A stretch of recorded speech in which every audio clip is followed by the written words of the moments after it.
Hello, everyone. You are listening to the C Squared podcast with Cori and Curtis. We are by ourselves today because nobody wants to hang out with us. But today we're going to be talking about how to really differentiate yourself as a band. There are a billion bands out there.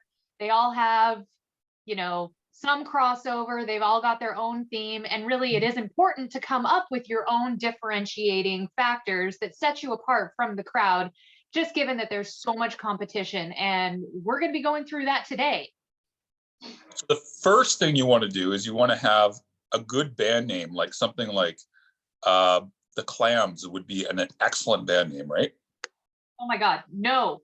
For the love of God, no. So water. Oh God. So this is something I've run into a lot, especially recently for some reason, is bands having really common words as their names. So things like burial is a really common word. Grave is a really common word. If you're going to name your band something like that, you better have a lot of money to promote it, because you are never going to show up in search results until you're massive. You're still not going most of the time. So like when I search burial or grave or haunted or something along those lines, Yep. every other band that's bigger than the band I'm looking for, even if the name does not match, shows up first. So like if I search burial band in Google, I will get the burial, after the burial, just like every band with the word burial, except for the one that I'm looking for, because they're not big enough to differentiate themselves.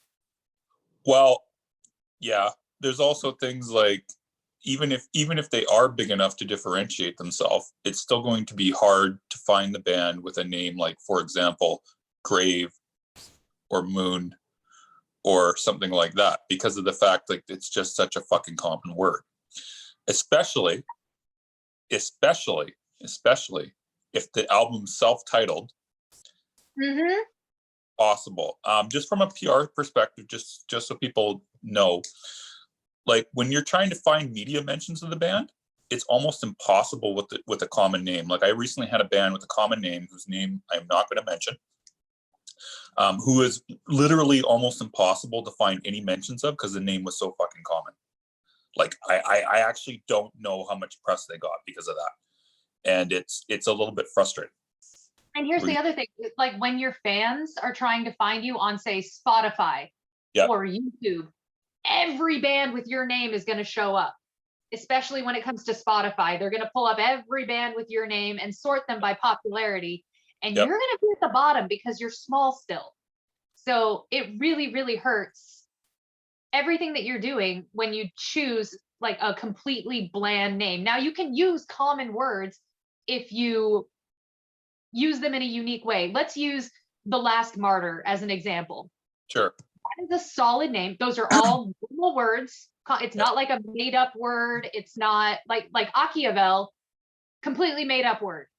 And they're really, really easy to find because of that, but it's not necessary to do that as long as you have a really striking name that is easy to differentiate. So The Last Martyr did a wonderful job in naming themselves. One band that did a terrible job naming themselves that I like is this one, Seth. Oh, do you know how many bands there are named Seth? There's like and then all the solo artists named Seth. It's infuriating. Another band that did a really good job naming themselves, but it was unique enough that they differentiated themselves, but common enough that it's recognizable, is this one, Honey Badger. If you Google Honey Badger rock band, they are easy to find, and it's because it's a common word, but it's not typically used for a band. Yeah, you would have to go Honey Badger band or rock band, like you said in that case. But but you can still find them if you Google them that way. But if you Google Grave band, let's Google it right now. There's 100. There's like 50 of them. Or burial band, I get after the burial number 1, the burial number 2, snow burial, live burial, in the burial. Yeah. There's too And many. then 1, 2, 3, 4, 5, 6 different bands with just the word burial and 1 solo artist. And there's probably like another billion bands that are called Burials, The Burial, Burial with another word behind it as well. So, okay. So now if a band is trying to look for a name and they want to have a common name, like one thing that they could do is they could do something like Ghosted, and they could put like the BC after. I know they don't do that anymore, but I'm just saying like as a differentiator. Or they could do what the other Ghost did and misspell it. G-O-S-T. Oh, I forgot about them. Yeah, exactly. That, so yeah, you can do a common word if you do something weird with it. Spell it differently. Maybe use symbols in it, like what Sun O has done. Yeah. Well, the only problem with that, though, just as an aside, is the fact that, like, if a band does do that, bear with me, I'm gonna let my cat in here into my room here. If a band does do that, though, and let's say that it's like a name that's common, let's say that they do that, but they use the symbols or whatever, that might still screw them up because of the fact, like, someone might type in the common word instead of the symbol. Do you know what I mean? True. So, like, if you had Ghost with the GOST, it could potentially still, you know what I mean? I run into that with the band Based. So Okay. BEST. I don't If know I that. do Based band, Google tries to correct it to Best Band. But when Okay. I search instead, I come up with Based, the death metal band from Denmark. Okay. So now what would you suggest as a marketer how a band should figure out what their name should be?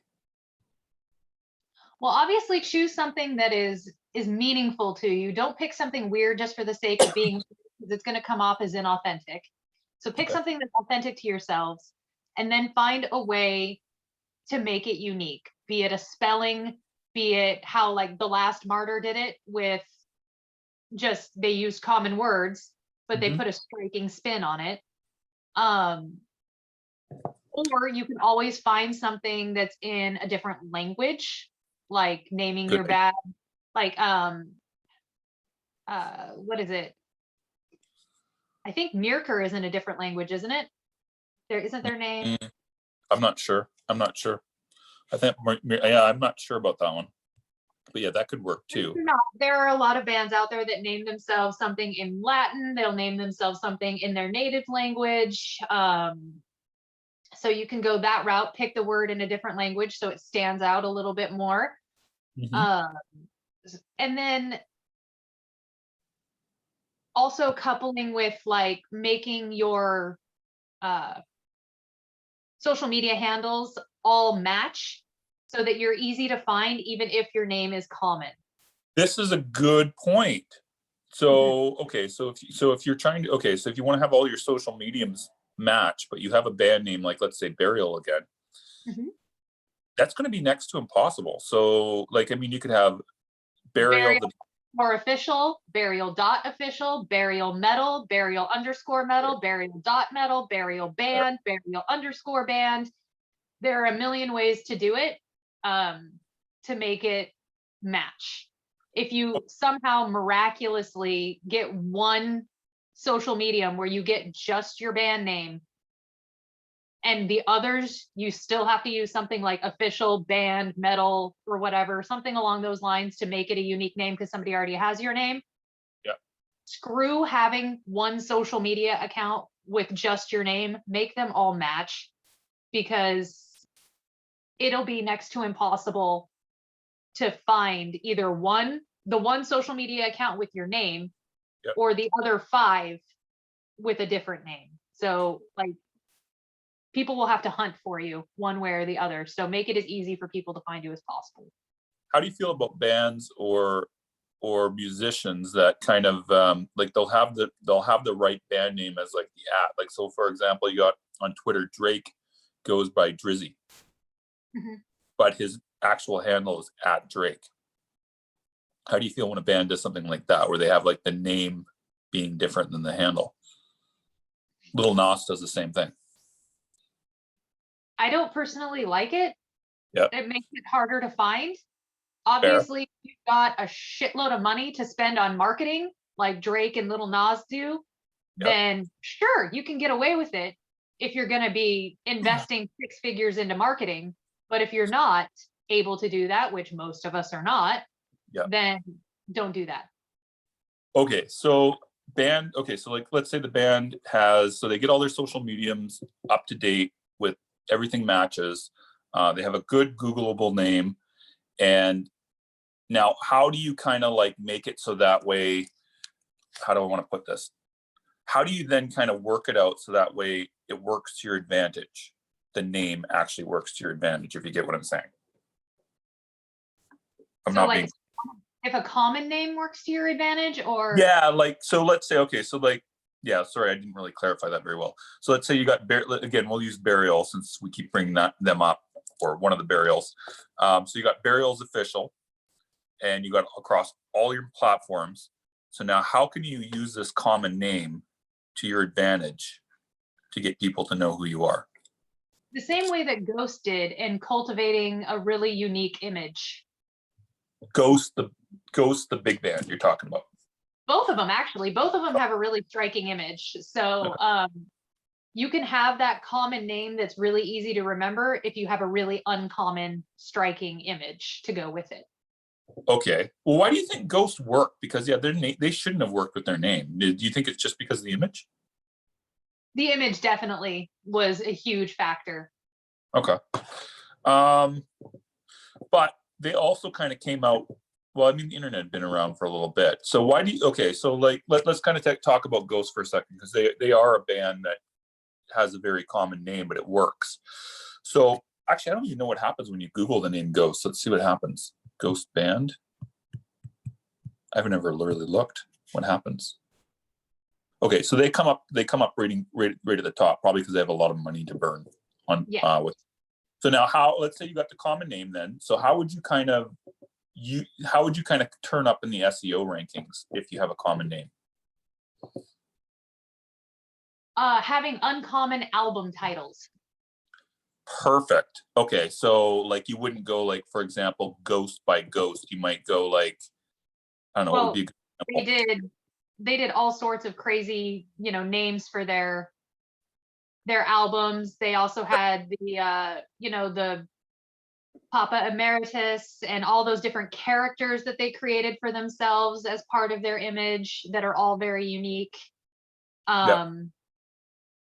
So yeah, those are all the different ways. So if you have a non-unique band name, you have to have something else that's unique, that is searchable and easy to find. Yeah, I'll give an example. One time I worked with a band that actually, like, I forget what the name was, but it was something like it was like a number. So I don't remember what the number was. Well, I know what it is. I don't want to say it I don't want to embarrass them, but let's say it was like the number 18, and their album was titled 18. Mm-hmm. So when I'm trying to find, or even a fan is trying to find that band's name, if it's just a bunch of numbers, it's just not going to work out. So let's say that you want to make your band name a number. How could you kind of use this strategy that way? Honestly, for a small band, it's just not smart to do that. Fair. Okay. Keeping it as bare bones basic as possible is just not the best way to go when you're starting out. You really, especially now with how much noise and how much competition and how active all the social medias are with every other band competing with you, you need something that is a differentiator. Okay, so now I'm thinking, like, so let's say a band has released some albums. So let's say that they name themselves 666, for example. We'll just use that as an example. I'm sure there's bands called 666. So they name themselves 666. They realize that now they shouldn't have named their band that. Do you think it's smart to go and rebrand and rename, or do you think they should keep it and just kind of do what we're saying and just use different album titles and stuff like that? It depends on what stage you're at. I mean, like you said, if they've released a few albums, it's probably not the smartest thing to change their name, and it's better to go with unique album titles and some sort of image that can be differentiated, or yeah, just something along those lines. If they haven't really released anything, or they've only released a couple of singles and they're like, oh crap, nobody's going to be able to find us, then it's, I think, okay to rebrand yourself and start over with something more unique. It just really depends on how big you've gotten. Fair enough. And honestly, chances are, if you've named yourself something super common, all your albums are something super common, and you don't really have any kind of differentiating image, you're not going to be super big anyway. Unless your name is Ghost. No, because see, they had unique album titles. They had all the characters they created for themselves. They had that unique image.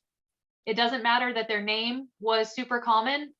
They still had everything working for them with all of the unique differentiators that they still had.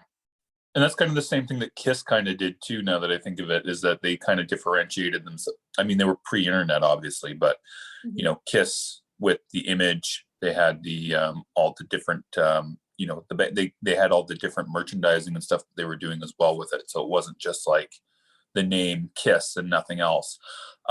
Okay, so what else for making your band different and unique did you want to throw in there? Because we had some, I know you had some other thoughts. So, I mean, we've discussed a lot of different things on this podcast already on how to differentiate your band. Yeah. Having unique merch, just like you mentioned, honestly, is another way to differentiate yourselves. Obviously, it worked great for Kiss, because you can get everything from Kiss condoms to a Kiss coffin. I'm sure there's a Kiss branded zebra out there with like its logo painted on it right now. Yeah. But yeah, so having unique kinds of merch, there's a lot of different ways to do it. Well, also in addition to that, I think if you can get some really good artwork as well for your products and stuff, that can also really help to differentiate things. It can help as long as people can find you. Well, yeah, that's the thing, is that people have to be able to find you. But I mean, the thing is that if you have a common name and everything like that, then it's just, you got to find something that works, I guess, is the main thing. What else do we want to go over about differentiating yourself? What questions do you have? I know you've got questions in your brain. I do, actually. So, okay, so let's kind of, okay. So let's say a band doesn't want to do like the big gimmicky type thing. They don't want to do the Ghost thing or the Kiss thing. They kind of want to just be, you know, like an average death metal band or whatever. Then what can they do to differentiate themselves other than that?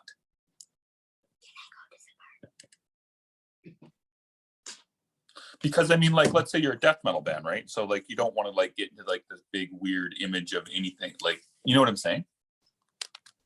I'm just trying to think. Yeah, no, that's fair enough. People can differentiate themselves beyond naming, beyond images, beyond merch. It's obviously going to be your sound. Yeah. Having some sort of unique twist on the sound.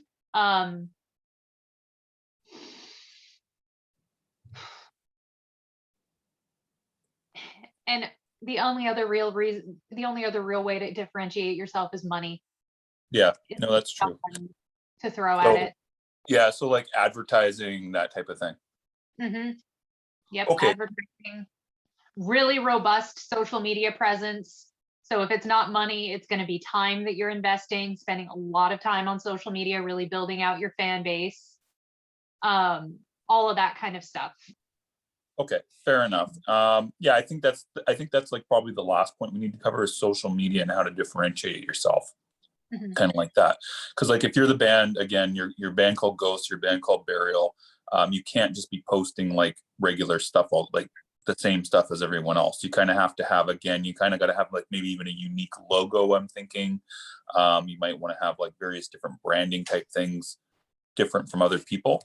So what would be some social media type ways that you could differentiate yourself, in your opinion? Being really active, one, because a lot of bands falter on that. Yeah. Having good branding, consistent branding. So if you're marketing yourself as a goth band and you're posting all sorts of weird, goofy, funny type, not really goth kind of things, you're Yep. going to have a connect with your fans. Yep. So having solid branding, having everything be consistent and active, but also still, like, even if you are representing yourself as a brand, keeping it authentic to yourself. Yep. And you know, what you're passionate about. So yeah, those kind of things. And really treating your fans well is going to serve you the most. So if a fan reaches out to you, you know, saying, oh, you're awesome, I love your band, send a thank you, respond to your comments, show a genuine interest in your fans when you're at the building stages. Obviously, if you've got 8 billion followers, then you can't keep up with everybody. But when you're in the stages of building out your band and building out your audience, it's a good idea to really interact with your fans as much as you can, holding, you know, live Q&As, Yep. AMAs, all that kind of stuff. No, I think that's true. It's like probably the best way to differentiate yourself out of any other way is just to be really good to your fans. And that's probably like a key point. Answering your email on time, answering the DMs, you know, just kind of answering all the questions or comments or whatever on your social mediums. I think that's really going to be the main way to stand out. I think that's basically all we got today, unless there's something else. No, I think that's a good, nice little lesson on how to differentiate yourself.